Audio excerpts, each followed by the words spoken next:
to it, quite frankly. Obviously, it's been very carefully planned, this attack. Why do I say that? This is Besaran Valley is a little uphill from Pahalgam, okay? Nobody can go there by car or any other mode of transportation except by ponies. So it will take time for any security force to reach there, right? Then the non-local people go there to the valley, right? So it was filled with non-local people. So for terrorists to actually spot this particular place, they must have planned it very carefully, right? And one is told that they probably came from Kishtwar through Kokarnag and then here. Then what they did was when they reached there, they had two of them have AK-47s, the others also had, weapons of. Then what they did was that they segregated the men from the families and targeted the men. So this also must have been thought of earlier.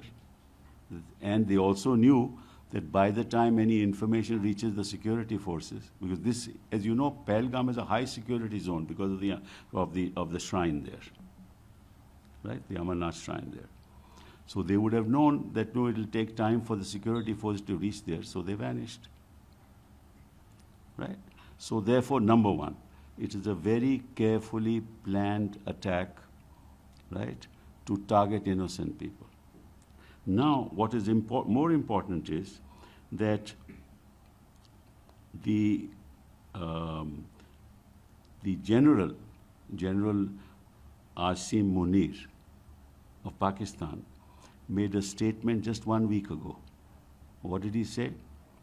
Our stance is absolutely clear. It was our jugular vein. He's talking about Kashmir. It is our jugular vein. It will be our jugular vein. We will not forget it. We will not leave our Kashmiri brothers in their heroic struggle. Right? Then this is apparently an arm of the Lashkar-e-Toiba that has taken accepted that this is our attack. Right? It's called the resistance force. It's an arm of the Lashkar-e-Toiba. Now, if the general makes this statement and an arm of a Lashkar-e-Toiba is doing this, and that they are all located in Pakistan, so it's an act of terrorism by the state. It's state-sponsored terrorism. Now, under our Terrorist Act, you can proscribe terrorist organizations. If it's state-sponsored terrorism, Pakistan should be proscribed as a terrorist organization. And those responsible for this should be prosecuted in the International Criminal Court, as is sought to be done by against other heads of state, right? So I urge the Home Minister to proscribe Pakistan as a terrorist state and a terrorist organization under our Act and move the International Criminal Court for prosecution. And I am sure that the entire opposition, at least I will stand by the Prime Minister and the Home Minister, and I'm sure the opposition will do that too. Because what is also suggested is that 85,000 domicile certificates have been granted to non-Kashmiris. And it is said that the intent of this attack is to send a message that we will not allow the demography of Kashmir to be changed. Right? It's an act of insanity. It is a state-sponsored act. It's an act of madness to target innocent people in this horrible, heinous fashion. It's not done by people who have any sense of humanity. It's an act against humanity. And therefore, and I'm glad that the Prime Minister has cut short his visit and come here. I'm also glad that he's made the statement that he has made. I'm glad that the Home Minister has reached Kashmir and hopefully will be going there in a day or so to the spot.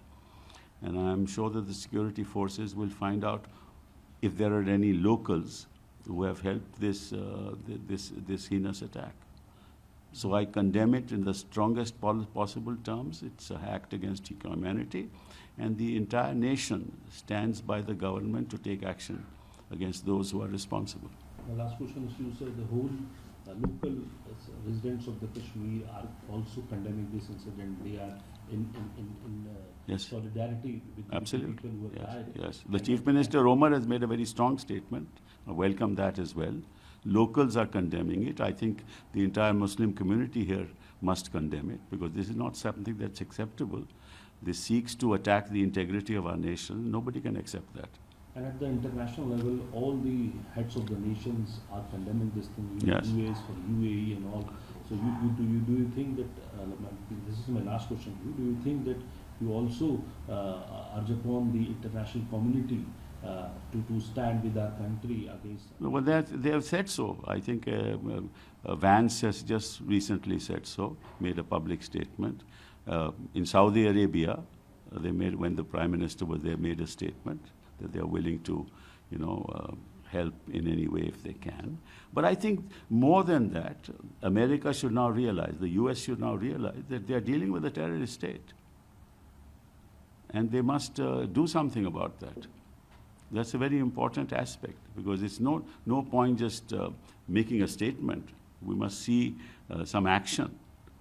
And I hope that the US also recognizes this. But remember this, every time an American dignitary comes to India, such an attack happens. President Clinton came, an attack happened. Before that, after that, I think an assistant secretary came, an attack happened. So this is also to send a message. So I think that the international community must stand up and condemn the state and condemn the statements that are being made. Because this creates insecurity, it creates hatred, and it impacts this attack impacts the very